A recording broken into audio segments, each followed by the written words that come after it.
Alhamdulillah, salatu wassalam, ala rasulillah, wa ala alihi wa ashabihi, wa man wala, amma ba'du. So we left off where the Sheikh was talking about the importance and the virtue of building masajid until he said, and he mentioned the hadith of the Prophet sallallahu alaihi wasallam, where he said, whoever builds a masjid, even if it's the size of the nest of a sand grouse, which is a type of bird, which builds its nest on the ground. It clears a place of earth and builds its nest on the ground. It doesn't build its nest in trees or on top of mountains, but it builds its nest on the ground. It's called a sand grouse.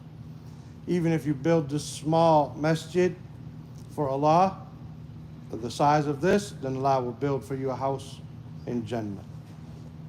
And the Sheikh went on to talk about why he mentioned the sand grouse, because he clears out a piece of land and dedicates that to his nest, just like we clear a piece of land and dedicate that house to Allah subhanahu wa ta'ala. Then the Sheikh, he said, وَتَنْبَغِي الْإِنَايَةِ بِبِنَاءِ الْمَسْجِدِ بِتَحِيَّةِ الْمَسَاحَةِ الْكَافِيَةِ. That the person who's building the masjid should make sure that the masjid is big enough. He doesn't start out too small and then it becomes tight on the people. Rather, it should be enough to hold the people. وَالْإِهْتِمَامِ بِتَحْدِيدِ جِهَةِ الْقِبْلَةِ. And make sure that we have the correct qibla. Now, for us, it's a problem. We face the Zawiyah. Inshallah, as I always say, this is for Mustafa and Muawiyah and Isa and those young kids, that they're going to come, inshallah ta'ala, one day, knock all this down when we own everything around, and they can build a masjid facing the right direction, right? But it should be, if we're building a masjid, make sure that it faces the right direction. There's a masjid in Kuwait that if you go in there, the carpet is at an angle, because whoever built the masjid in the beginning didn't pay attention to this. So the wall is like this, and the qibla is like this. And later on, they found out the masjid was built incorrectly. So when they put the carpet down with the lines in it and the little mihrabs, then they put the carpet down correctly. So we have to pay attention to the size. We have to pay attention to making sure that the qibla is in the right direction. وأن يتولى البناء أيدي المسلمة أمينة. And that we take care that the people who are building the masjid are Muslims, right? And those who are trustworthy. Right? وأن تبنى بها بما يتناسب مع البنيان الحديث. And that we also use what is available to us of the modern technologies in building. That we don't just build something old and then it's out of style, or it doesn't pass inspection, or it's only good for a certain amount of time and then the city's not going to allow you to occupy that place anymore, or something like that. So use the best and most modern forms of building so that it lasts longer. ويجب الحذر من زخرفة المساجد والتباهي بذلك. And it's obligatory for us to be careful from decorating the masajid, from embellishing them and decorating them to the point where they're no longer just a place of worship, a place where you can go and find hudu, but it's big chandeliers and ayat of Allah written around it, and everything is so fancy. You have to be careful of this. كما هو الواقع اليوم, like we find in most of the masajid today. وذلك من علامة الساعة, and that is from the signs of the hour. وقد نص العلماء على كراهة ذلك, and the ulama have shown the dislike for this. وصرها بعضهم بالتحريم, and some of them said it's impermissible to decorate the masajid. قد ورد عن أنس بن مالك رضي الله عنه أن النبي صلى الله عليه وسلم قال لا تقوم الساعة حتى يتباهى الناس في المساجد. Anas ibn Malik, he said that the Prophet ﷺ said, the hour will not be established until the people embellish and decorate the masajid. وقال البخاري رحمه الله. So what does that mean? Does that mean it's haram? Because the Prophet ﷺ said the hour will not be established until the masajid are decorated. Does that mean it's haram? No. The hour is not going to be established until the people build tall buildings and they compete with another. Does that mean these tall buildings are haram? No. It means it's going to happen before the hour. It's khabar. Right? It's akhbar. It's news. It's not necessarily a tahreem. So before we jump and say this, but what did Imam Bukhari rahimahullah say when he narrated the likes of this? He said, قال أنس يتباهون بها. They embellish the masajid. ثم لم يعمرونها. And then they don't establish them, meaning they don't enliven them. They don't make them full with ibadah. Their competition, their ibadah was building the biggest, fanciest masjid, and after that, they leave off praying in the masjid. SubhanAllah. إِلَّا قَلِيلًا, except a few of them. وقال ابن عباس رضي الله عنهما, and this is still Bukhari narrating, لا تزخرفنها كما زخرفت اليهود والنصارى. They will, or you will, decorate them just like the Christians and the Jews decorated their buildings. And when are the churches open? Sunday. Right? Millions of dollars open for Sunday. Right? People build these big fancy masjids and then they lock them in between the salawat. Right? And they do stuff. And wallahi, we follow their footsteps, as the Prophet ﷺ said. And that's the end of the quote of Bukhari. What tabahi biha, and this word tabahi biha, al-inaya bi zakhrafatiha, means to be concerned with their decoration. To be concerned with decorating them. What tasabiq fi dhalika, and to compete with one another in doing so. Who got the fanciest masjid? Okay, he wrote Surah Al-Rahman in wood and nice. Okay, I'm going to write Surah Al-Baqarah in silver. Right, whatever people compete in. وقد نهى عمر بن الخطاب رضي الله عنه عن زخرفة المساجد. Umar رضي الله عنه prohibited the people from decorating the masajid. لأن ذلك يشغل الناس عن صلاتهم. Because these decorations, they busy the people from their worship, from their salat. You see in the salat, you look at this nice decoration, everybody think you're looking at it. What is this? Maybe there's a design in it, looks like an animal, looks like a clown, looks like a bird, looks like a face, right? You start seeing these things. And it starts to, you see the chandelier, maybe you count how many lights there are. You start to think about these things. What does it say? You're in salat, you're trying to see what is that ayat, because it's written in a way that's not even legible in the first place. It's very fancy. It's in some type of script, naqsh, like this. مع ما فيه من الإسراف والتبذير. Along with it bothering the people in the salat, it also deals with being overboard and wasting money. فقال رضي الله عنه عندما أمر بتجديد المسجد النبوي. So he said, رضي الله عنه, when he ordered the people to renew and to relive in the Prophet's masjid, ما كثرة الفتوح في أيامه وسعة المال. And during the time of Umar, we know that there were many expeditions, there were many lands that were opened up to the Muslims, and the Muslims had a lot of money during the time of Umar. It's not like that during the time of the Prophet ﷺ when he built it and they were poor.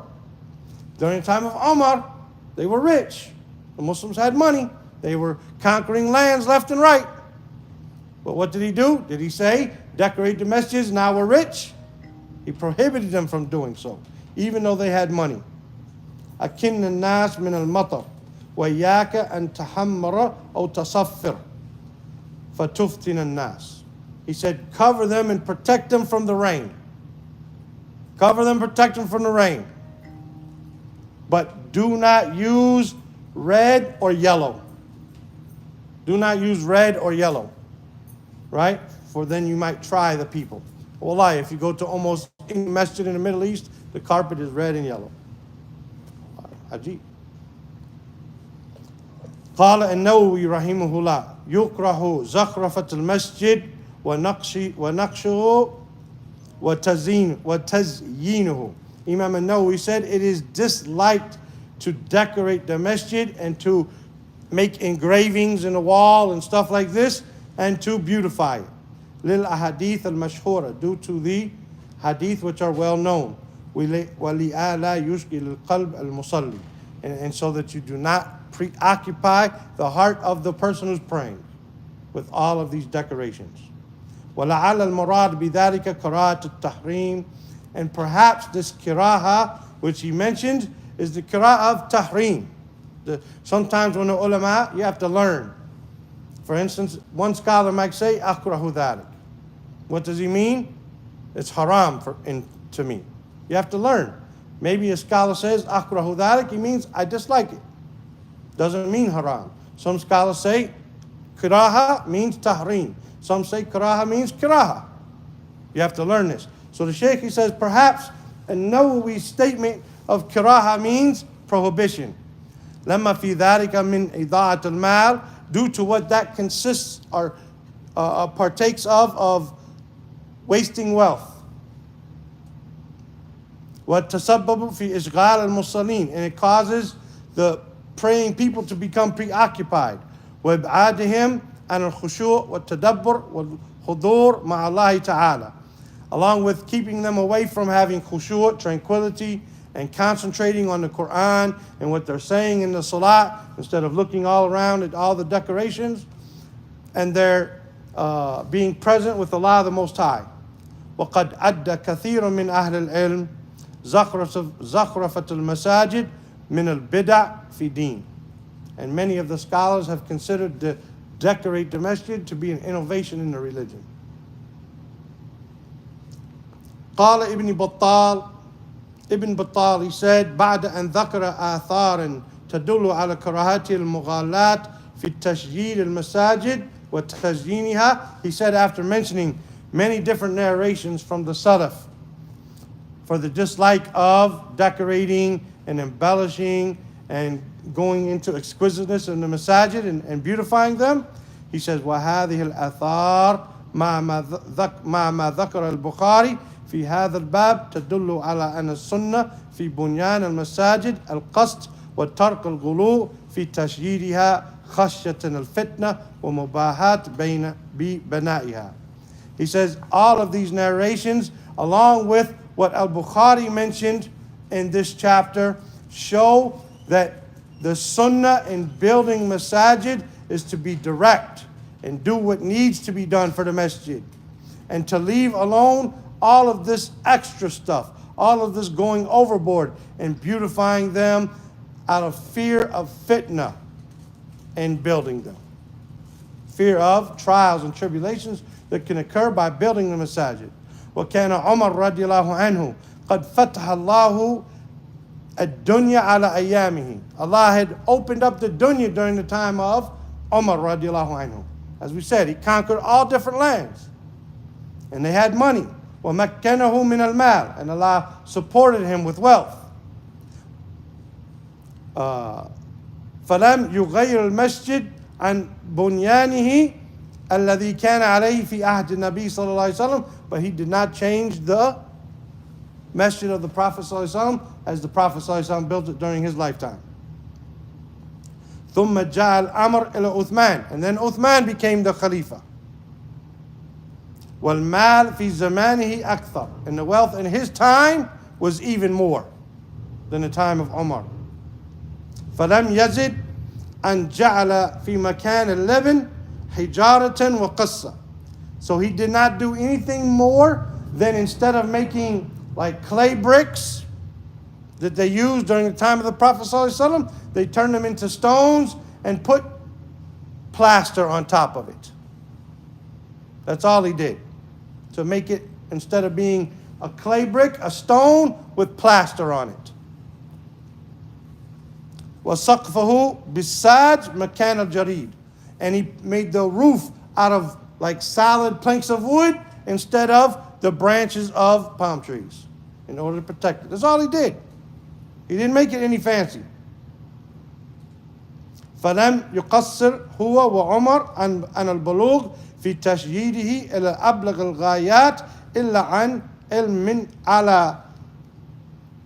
عن علم منهما من الرسول بكراهة ذلك. So they didn't fall short in decorating the Prophet's masjid. Well, they fell short. They could have done more. No, they didn't fall short. And they only limited themselves to doing what they did and keeping it so minimal except due to some knowledge that they had from the Messenger sallallahu alaihi wasallam for his dislike, to beautify it. وَلِيُقْتَدَى بِهِمَا فِي الْأَخْذِ مِنَ الدُّنْيَا بِالْقَسْطِ وَالْكِفَايَةِ, and to follow the Prophet sallallahu alaihi wasallam and Abu Bakr by taking from the dunya that which is necessary and sufficient. وَالزُّدْ فِي مَعَالِي أُمُورِهَا, and to not need the other matters. وَإِثَارَ الْبُلْغَ مِنْهُمَا وَيَجِبُ الْحَذْرُ مِنَ الْإِسْرَافِ فِي التَّوَابِعِ الْمَسَاجِدِ. Likewise, the things which are following the masjid, not the masjid itself, but the things which follow. أو مكملاته من محرابه وأبوابه ونوافذه وفرشه وإنارته ومكبرات الصوت. So to stay away from not just how the masjid is built, but everything else which makes the masjid more complete, such as the mihrab. Sometimes you go in the mihrab, very, very extremely fancy. And the doors. The doors become big solid doors with brass and engravings. The doors cost as much as this whole masjid costs, subhanAllah. Well, furashi, the carpet. The carpet can be very expensive. And the lighting, chandeliers. Sometimes a chandelier, how many poor people could that chandelier people feed? How many dawah pamphlets could that chandelier print so that we could call the neighbors to Islam? The mihrab, all of this money, and we could help the neighbors and clean up the neighborhood and make them want to come to Islam. Instead, we put it in stuff that only we can see and no one else can benefit from. And we don't need it. Wallahi, Greenville College used to come to us instead of going to them because they felt comfortable here. Even though those places are more beautiful and nicer and fancier, purpose-built masjids. Because for some reason people feel calm when they come here because they don't see all the excess. Right? Not having expensive microphone systems. Sometimes you go in the masjid, they got a whole rack of mixers and everything. Lish, why? Just one microphone system. We don't need all that. Gold microphones and silly stuff. وَوَسَائِلُ التَّبْرِيد وَالتَّدْفِيَةِ. Sometimes people go overboard in air conditioning and heating. Right? فَلَا بُدْ أَنْ يَكُونَ ذَلِكَ بِالْقَدْرِ الْكَافِي. No doubt you must do what's necessary. وَحَذَرْ مِنْ يَزِيدَ عَلَى الْكِفَايَةِ. But stay away from what is unnecessary. وينهى عن زخرفة المحراب وكتابة شيء من الآيات أو تعليق الساعات. So it's prohibited to decorate the mihrab or to write something on it. A lot of times inside the mihrab it says وَكُلَّمَا دَخَلَ عَلَيْهَا زَكَرِيَّا وَجَدَ عِنْدَهَا رِزْقَهَا. Right? Sheikh Uthaymeen rahimahullah, the first time he saw this written on the masjid, he said, this is the type of mihrab that they think Maryam had? Allah musta'an. That wasn't the type of mihrab she had. She didn't stay in this type of thing like this. The mihrab meant something else during the time of Zakaria wa Yahya wa Isa. It was something else, maybe on the side, right? Not the front where the imam stands like this. Why would they put this ayat here? Because it says mihrab? Ajib. Right? It's like those people who just open the mushaf and say, I need a name for my son here. Mirsad. Wallahi ajib. Bismillah. That's my name now. Wallahi ajib.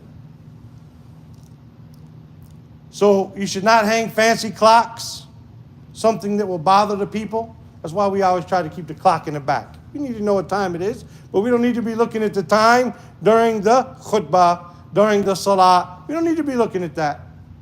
Right? The imam is praying. Oh, how long is this going to be? Taraweeh. How long is it going to be? It's been 8 minutes already. Allah musta'an. We don't need to see that. Wallahi.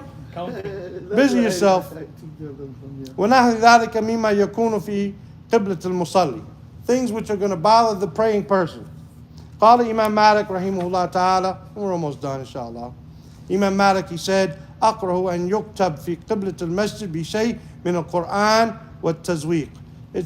I dislike that anything be written in the direction of the Qibla, the direction that you're facing, from the Quran or anything else. وَقَالْ إِنَّ ذَلِكَ يُشْغِلُ الْمُصَلِّي. Indeed, that will bother the praying person. Especially if it's written in a script which isn't clear.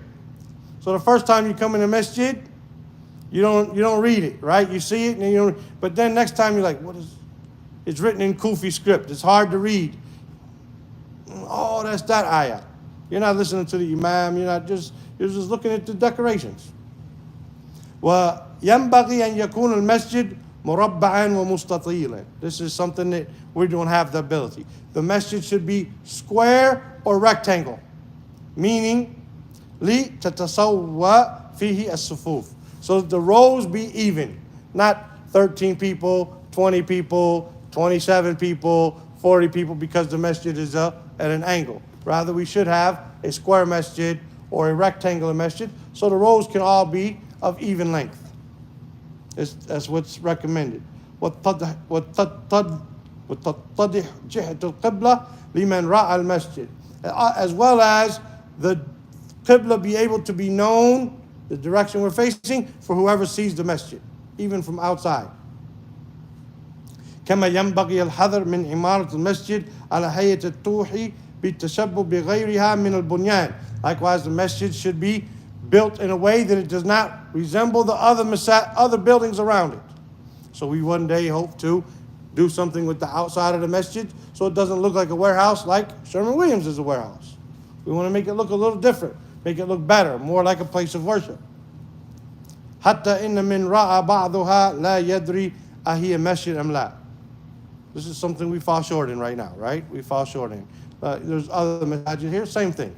We don't have that because we bought a building instead of building it from the ground up. But inshallah, that's our children's job, inshallah ta'ala. بسبب أشكالها الغريبة والله المستعان. Because of their strange description, or the strange the way they're built, and Allah is the one who we seek help in. كما يجب البعد عن الإسراف والمبالغة في تطويل المنائر وتعددها كما في بعض المساجد. Likewise, we should be careful not to make the menorah so high. Why is the menorah got to be, 100 meters tall or whatever, right? Why? Or why do we need 9 menorahs? Why do we need 9 minarets? Lish, ما في فايدة. One is good enough, right? Get up there and call the adhan, and we don't even call the adhan from that to date, right? So we should be careful of this. We're wasting money. We're wasting money that can help the Muslims. وقد تكفي لبناء المساجد أخرى. Maybe the money that we spend on one menorah being so high or so many would be enough to build another masjid. So instead of decorating one masjid in a way so much, we should maybe build more masajid so they're in our neighborhoods. We don't have to travel so far. More people are able to make it to the congregational prayer. ومكبرات الصوت تغني عن رفع المنائر أو تعددها. And today, when they put the microphones outside, you don't even need a minaret anymore. Because that's the purpose of the minaret in the first place. Climb up there and raise your voice so that the city hears it. But now they put the microphones, so we might not even need the minaret. بل قد تغني عنها البتة. As you said, we might not even need them at all. Right? اللهم إن كان القصد منها الاستدلال بها على المسجد. But if the reason for having the menorah is to show this is a masjid, وليتمييز المسجد بها عن بقية البيوت الحي, and to distinguish it from the rest of the buildings in the neighborhood, ولا سيما ليلا, especially at night. So inshallah, maybe that's the reason. So we build a menorah even though we have the speaker system, right? Like this. But we don't want to go overboard in building them or have too many of them. وكما ينبغي الحذر من وضع الهلال في رأس المنارة. And we should stay away from putting the new moon, the hilal, the crescent moon, on top of the minaret or on top of the dome, which the dome, Sheikh doesn't even discuss it. Sheikh Muqbil ibn Hadi has a big treatise about the dome being a bid'ah, right? So, but placing the hilal up there, this is something that the Muslims actually took from the Christians during their wars. فإنه شعار اتخذه المسلمون في وقت مضى وهو مقتبس من غير المسلمين الذين اتخذوه لزخرف بعد مبانيهم. So some of the people had decorated their buildings with this crescent moon, and when the Muslims conquered their land, they say, we're going to take this and put it on top of the minaret.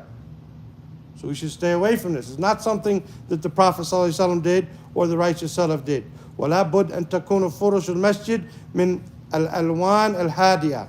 The carpet should be from the colors which are calming and comfortable.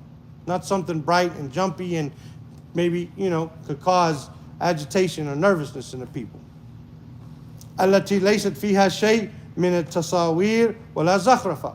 Should not have any images or any decorations in the carpet. والله نادر إن نجد مسجد بدون هذا. نادر. Rarely do we find a masjid without all these decorations.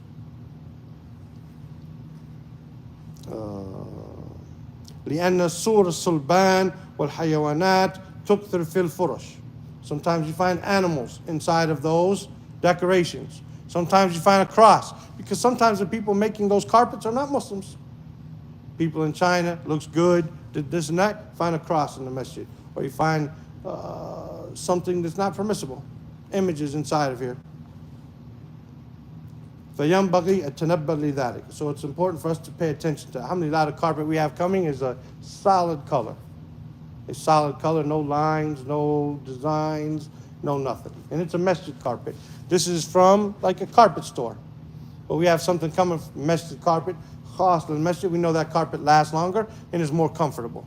So we have that coming, but it's a solid color, right? وَيَجُوزُ وَضْعُ الْمَدَافِئِ الْكَهْرَبَائِيَّةِ فِي الْمَسْجِدِ. It's permissible to put heaters in the masjid, right? Some places don't have central heat. It's permissible to put heaters. فَإِنْ كَانَتْ فِي غَيْرِ جِهَةِ الْقِبْلَةِ فَهُوَ الْأَوْلَى. And if you don't put the heater in the qibla so that the people are not praying, is better. Sometimes we have those little heaters, you turn them on and they have like a fire in them, right? Those coils get hot, right? And they turn red, right? You say, put this outside the qibla so that somebody doesn't think they're praying towards fire, right? We're not fire worshippers. But he goes to say, وَإِلَّا فَقَدْ أفتى بعض العلماء بجواز وضعها في قبلة المسجد أمام المصلين. But some of the ulama allowed that one that turns red to be placed in the front because it's not fire, right? It's not actually fire. So some scholars allowed it. ولحاجة الناس إليها في أيام الشتاء, and because the people need it in the times of winter. وإن أتي بدلها بالمضافة الكهربائية الزيتية فهو أفضل. But if we come with those kinds that look like radiators that just have an oil in them and the oil heats up, then this is better than coming with the ones that turn red, like a kerosene heater like this, something that turns red. Come with the ones that look like a radiator. We know what we're talking about? Have like the fins, right? This is better. لأنه لا أثر لها إلا الحرارة. It doesn't have any red. The only thing it does is get warm, right? Wallahu ta'ala a'lam. And this is the end of that chapter about building masajid. The next chapter, the Sheikh talks about, and we'll talk about tomorrow inshallah, the obligation of attending salat in jama'ah and being careless in attending the salat in the masjid. Right? So inshallah ta'ala, we'll talk about that. If there's any questions you can ever ask me, inshallah ta'ala. I got a big book in there I showed you the other day. 1,200 pages about building masjid. Right? It was a doctor's thesis in Medina. Many things we don't even think about. We just do. We have to be careful. Right? We want to make our ibadah good, and we want to make it. So sometimes, I don't know what sometimes they're saying, because maybe before it was said in Bosnian, or somebody says it in Somali, or somebody says it in a language I don't understand. Why are they doing this? Why are they doing that? How come they don't let this? How come they don't let that? Wallahi, I tell you, maybe we're mistaken. Maybe. Because we're human beings. We make mistakes. That's number one. But number two, not too many things do we do except that we try to study them first. We try to study it so we don't do anything wrong. Because this is an important act of worship. Whoever builds a masjid the way it's supposed to be built for Allah, Allah going to build them a house in Jannah. But whoever just does whatever, maybe you get reward for a masjid, but maybe you get punished for bid'ah.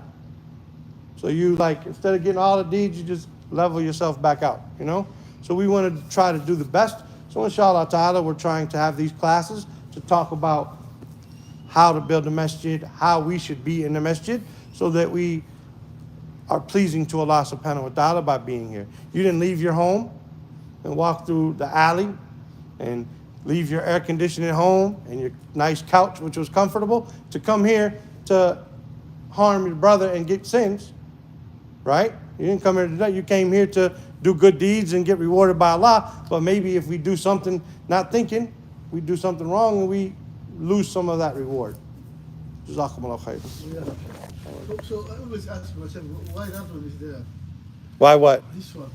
And no one even reads, I didn't put that there. Somebody put it there a long time Yes, ago. I'm 6 years here now. I always see it.